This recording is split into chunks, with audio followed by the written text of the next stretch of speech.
কোরআন হচ্ছে গিয়ে ঐশী বাণী। এটা কোনো মানব রচিত, আল্লাহ রসুল মোহাম্মদ সাল্লাল্লাহু আলাইহি ওয়াসাল্লাম ওনার দ্বারাও রচিত নয়।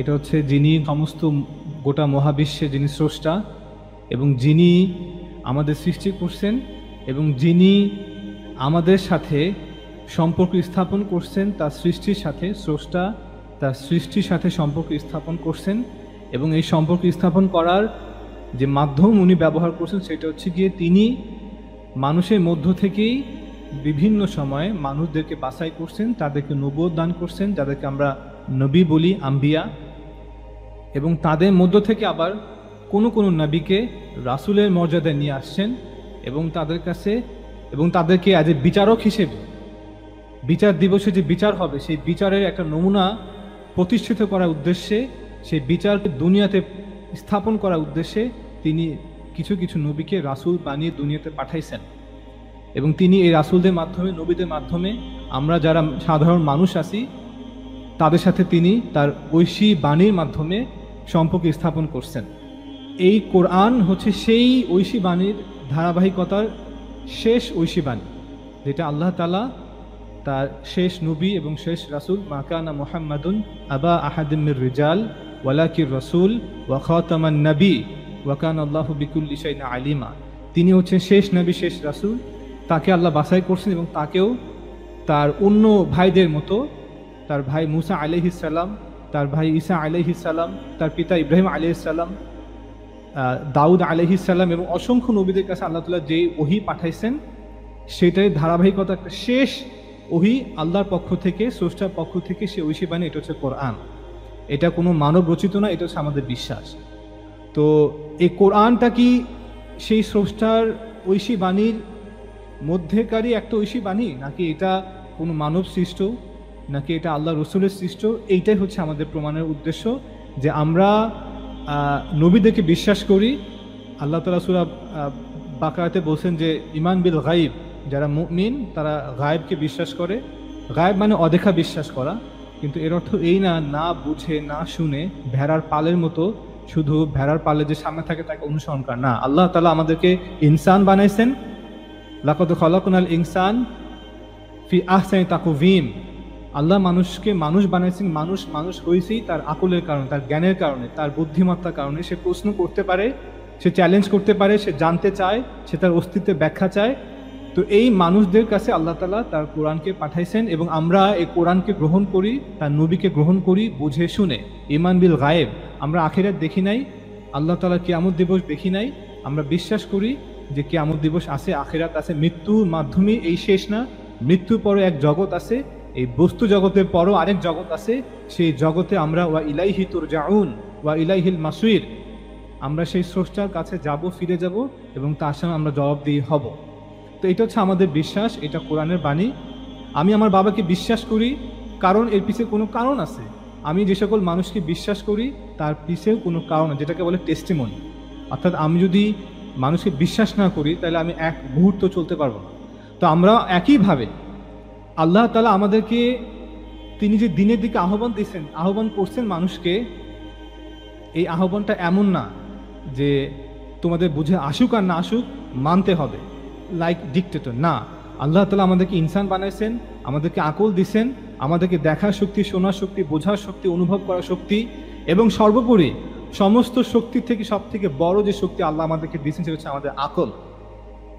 আমরা আল্লাহ তাআলা বলছেন তোমরা দৈনন্দিন জীবনে যেই মাধ্যমগুলা ব্যবহার করো ঠিক ওই মাধ্যমগুলাই ব্যবহার করো স্রষ্টাকে চেনার জন্য, স্রষ্টাকে জানার জন্য, স্রষ্টাকে বোঝার জন্য, স্রষ্টাকে অনুভব করার জন্য, স্রষ্টাকে উপলব্ধি করার জন্য এবং স্রষ্টার সামনে বিনয়ী হওয়ার জন্য, স্রষ্টার প্রতি আনুগত্য প্রকাশের জন্য সেই একই মাধ্যম ব্যবহার করো যা তুমি তোমার অফিসে, আদালতে, বিজ্ঞানে, পড়াশোনায় যেখানে তুমি ব্যবহার করো।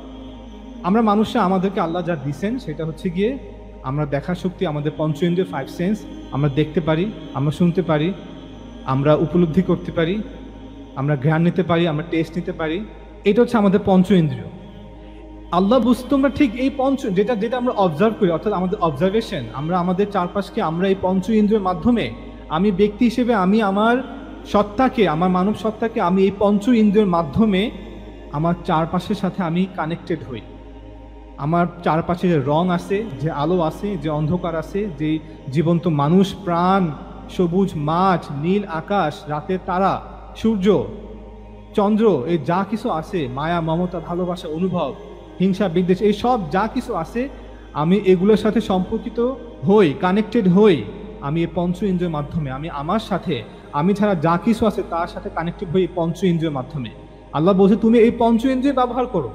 আল্লাহ রসুল সাল্লাল্লাহু আলাইহি ওয়াসাল্লাম যখন নবুয়ত দাবি করছেন, শুধু উনি না, মুসা আলাইহিস সালাম যখন উনি বনী ইসরাইলের কাছে গেছেন ওহী প্রাপ্ত হওয়ার পরে তুর পর্বতে, উনি বলেন নাই যে আসো আসো বনী ইসরাইল, আমি তোমাদের সেই তুর পাহাড়ে নিয়ে যাই এবং নিয়ে আমি তোমাদেরকেও সেই একই অনুভব করাবো, সেই একই দৃশ্য তোমাদের সামনে নিয়ে আসবো, যে নবুয়ত কাকে বলে, কিভাবে হয়, আমি তোমাদেরকে অনুভব করাবো, উপলব্ধিতে আনাবো, তোমাদের দর্শন করাবো। না, ঠিক একইভাবে কোনো নবী, ইব্রাহিম আলাইহিস সালাম, ঈসা আলাইহিস সালাম এবং আল্লাহ রসুল, কোনো রাসূলই এটা দাবি করেন নাই যে আসো আসো আমার সাথে হেরা গুহায় চলো, আমি তোমাদেরকে দেখিয়ে দিব যে স্রষ্টা কিভাবে ওহী দেয়, জিব্রাইল আমিন কিভাবে আসে, কিভাবে আল্লাহ তাআলার ওহী জিব্রাইল আমিন নিয়ে আসে এবং তার কাছ থেকে ওহী আমার কাছে আসে। আল্লাহ রসুল এই দাবি করে নাই। আর আমরা মুসলমানরাও মোহাম্মদ রসুল্লাহ সাল্লাল্লাহু আলাইহি ওয়াসাল্লাম, মোহাম্মদ ইবনে আবদুল্লাহ ইবনে আব্দুল মুত্তালিব ইবনে কোরাইশ ইবনে কেদার, যাকে আমরা রসুল হিসেবে মানি, আমরা তাকে রসুল হিসেবে এই জন্য মানি না যে তিনি যে দাবি করছেন যে আসো আমি তোমাদের হেরা গুহায় নিয়ে যাই, তোমাদেরকেও নবুয়ত উপলব্ধিতে আনাই, না, আমরা এই জন্য আল্লাহ রসুলকে বিশ্বাস করি না। আল্লাহ রসুল নবুয়ত দাবি করার পরে উনি যেই জিনিস আমাদের সামনে পেশ করছেন সেইটাকে দেখে আমরা জাজ করি, সেইটাকে দেখে আমরা বিশ্বাস করি, এবং আল্লাহ রসুলের যে চরিত্র, যে অস্তিত্ব, সেই অস্তিত্বকে বিচার করে আমরা তাকে নবী হিসেবে গ্রহণ করি। যেভাবে পূর্বেকার নবীদের উম্মতরা, যেভাবে মুসা আলাইহিস সালামের উম্মত বনী ইসরাঈলরা, যেভাবে ঈসা আলাইহিস সালামের উম্মতরা, হুদ আলাইহিস সালামের উম্মতরা, সালেহ আলাইহিস সালামের উম্মতরা, লূত আলাইহিস সালামের উম্মতরা, শুআয়ব আলাইহিস সালামের উম্মতরা, ইব্রাহিম আলাইহিস সালামের উম্মত, যারা যে সকল মানুষরা যে সকল সময় তাদের রসুলদেরকে গ্রহণ করছে নবুয়ত হিসেবে, নবী হিসেবে, as a authority, absolute authority from the highest authority. God is the absolute, god is the highest authority. তার থেকে অথরিটি প্রাপ্ত যে নবী রাসূলুল্লাহ, তাদেরকে আমরা গ্রহণ করছি। পূর্বেকার মানুষরা যেই কারণে গ্রহণ করছে আমরাও ঠিক একই কারণে গ্রহণ করি।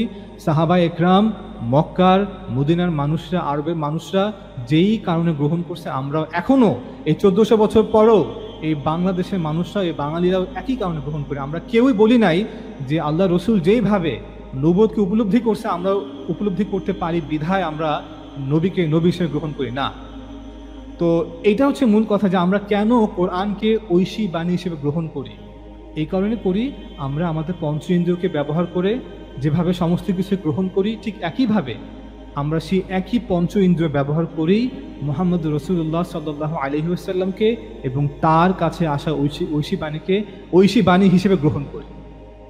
এটা হচ্ছে একটা ব্যাকগ্রাউন্ড যেটা আমাদের জানা উচিত, যে আল্লাহ তাআলা কোরআনে বলেছেন, ওয়ালাকাদ বাআসনা ফি কুল্লি উম্মাতিন রাসূলা আন ইউবুদুল্লাহ ওয়াজতানিবুত তাগুত, যে পুরো মানব ইতিহাস জুড়ে বিভিন্ন সময় আল্লাহ তাআলা পাঠিয়েছেন, আল্লাহ তাআলা ওই গোত্রগুলার কাছে, গোত্রগুলার মধ্য থেকে, সেই তৎকালীন সমাজ থেকে, মানুষদের মধ্য থেকে বিভিন্ন ব্যক্তিকে বাছাই করছেন, যাতে করে তারা তাদের গোত্রকে, তাদের কওমকে পথ প্রদর্শন করে অদৃশ্য সম্পর্কে।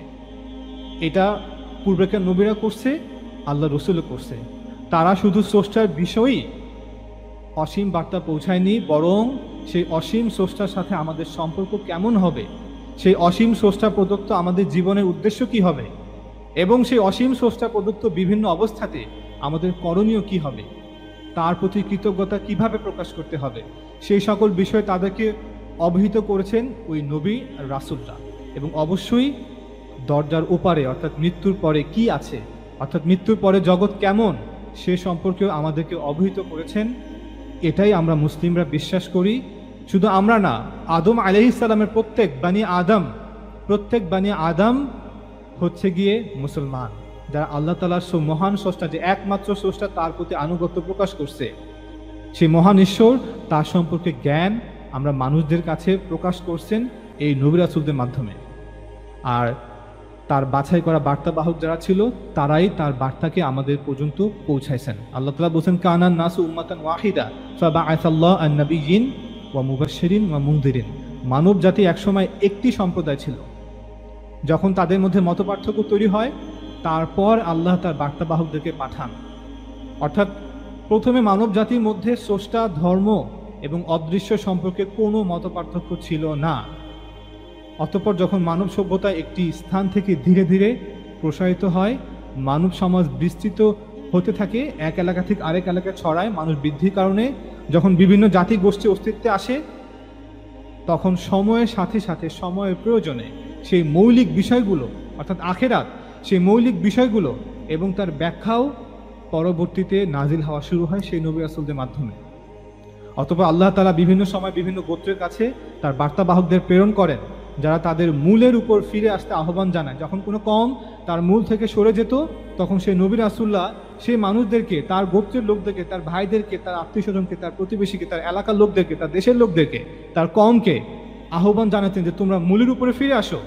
কিন্তু অধিকাংশই তাদেরকে প্রত্যাখ্যান করে, যেভাবে আল্লাহ রসুলকে করছে, যেভাবে ঈসা আলাইহিস সালামকে করছে, যেভাবে তার মুসা আলাইহিস সালামকে প্রথম তার কওম করছে, ইব্রাহিম আলাইহিস সালামকে তার কওম প্রত্যাখ্যান করছে, শুআয়ব আলাইহিস সালামকে তার কওম প্রত্যাখ্যান করছে, ঠিক একইভাবে। যার ফলশ্রুতিতে এই কারণে এত মত পার্থক্য, যে ওগুলার অবশিষ্টাংশ রয়ে গেছে বিভিন্ন এলাকাতে, এই কারণে আজকে এত মত পার্থক্য সেই মৌলিক বিষয়গুলো নিয়ে। অর্থাৎ যে মৌলিক বিষয়, মৃত্যুর পরে এক জীবন আছে এবং একজন স্রষ্টা আছে যার কাছে আমরা ফিরে যাব, তার সামনে আমরা দণ্ডায়মান হব, তিনি আমাদের বিচার করবেন, তিনি মন্দদেরকে তাদের বিনিময় দিবেন এবং যারা সালেহ, নেককার, যারা নৈতিক আদর্শকে মেনে চলছে তাদেরকে বদলা দিবেন। যে আল্লাহ রসুল নতুন কেউ না, আল্লাহ রসুল প্রথম কেউ না, আল্লাহ রসুল বরঞ্চ শেষ। তিনি সে আদম আলাইহিসসালামের সন্তান, যিনি তার অন্য ভাইদের কাছে বার্তাকে পৌঁছাইছেন ঠিক আগে নবী রাসূলদের মতোই।